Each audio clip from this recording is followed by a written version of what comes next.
E que palavra era essa? Aí a gente vai ter muitos diálogos aí com Deus em relação à situação do povo. E o primeiro que a gente vai tratar aqui, o amor deles em relação a Deus era medido pelas circunstâncias, né? A circunstância desfavorável de Israel naquele momento fez com que eles duvidassem que Deus os amava, né? Então a adoração deles já estava totalmente destruída, né, as suas vidas, por causa das dificuldades. E isso levou eles a questionar o amor de Deus. Será que Deus me ama, né? Ele esqueceu da gente, não abandonou a gente nessa situação aqui. Parece que a gente está pior do que era antes do cativeiro. Enfim, e eles vão questionar, né? Primeiro o Senhor afirma, né? Eu sempre os amei. E o questionamento irônico deles, né, vai perguntar a Deus: de que maneira o Senhor nos amou? Né? Então poderia estar passando várias coisas na cabeça dele. De que maneira o Senhor nos amou? Nos trazendo lá do exílio, nos dando uma cidade inferior do que aquela que a gente tinha, colocando a gente sobre a opressão dos inimigos, dificuldade financeira, impostos, a gente não tem paz, né? Toda essa situação é essa forma que o Senhor nos ama, né? Então, e aí Deus vai levar o povo a refletir na sua história, né?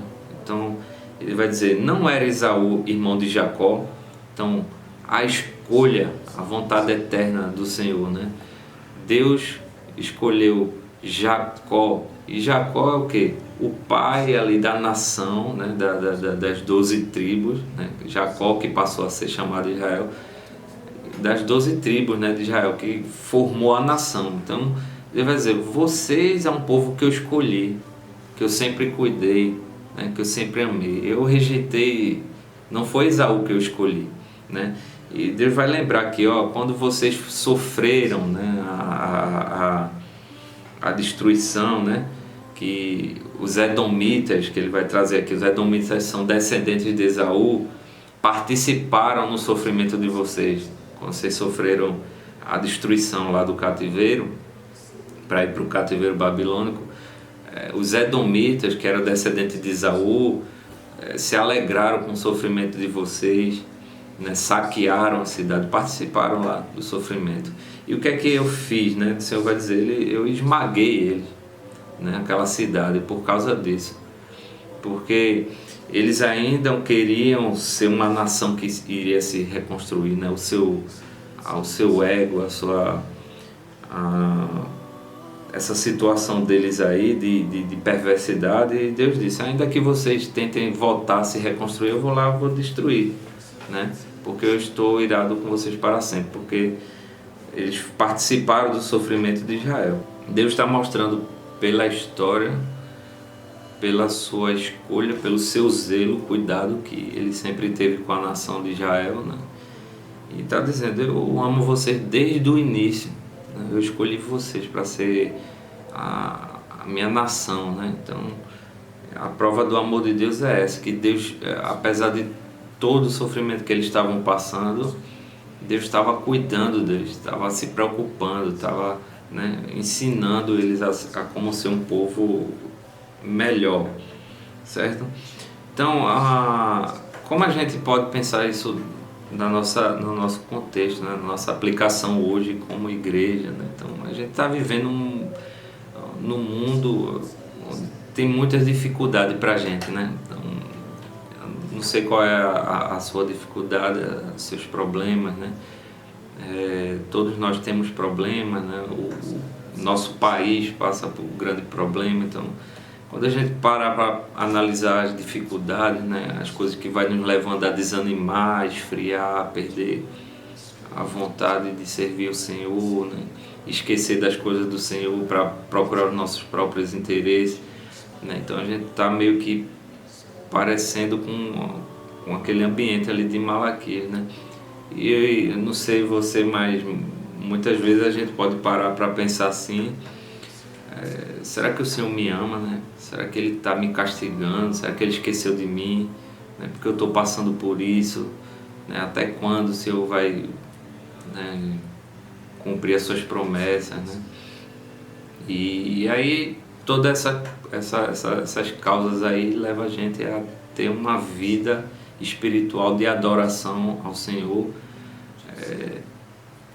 assim, vamos dizer, precária, né? Então a gente acha que está agradando o Senhor por ir aos domingos se reunir e acha que só isso basta. Então Deus quer muito mais da gente, né?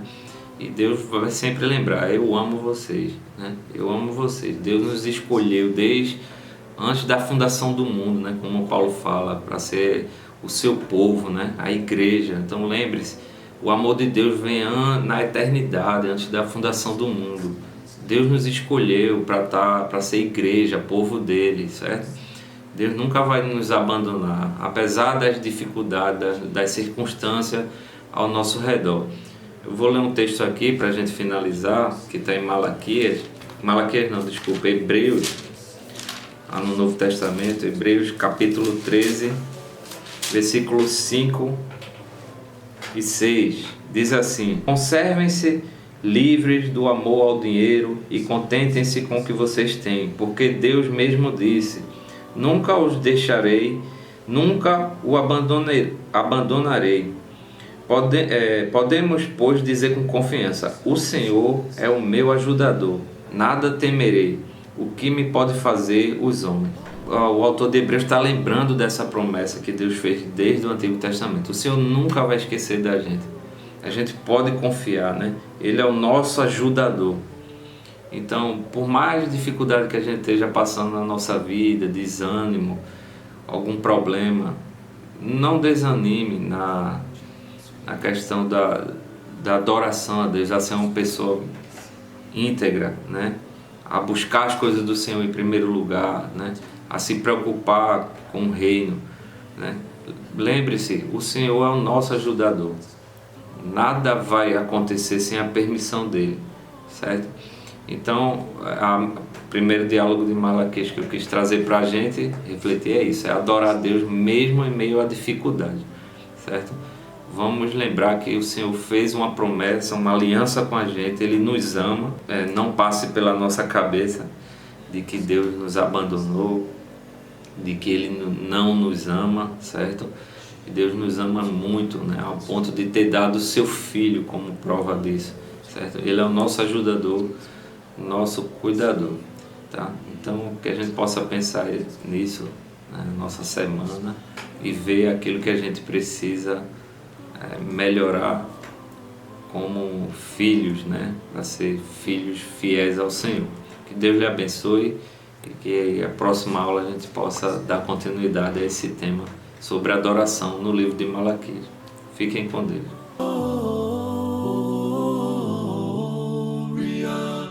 In excelsis Deo.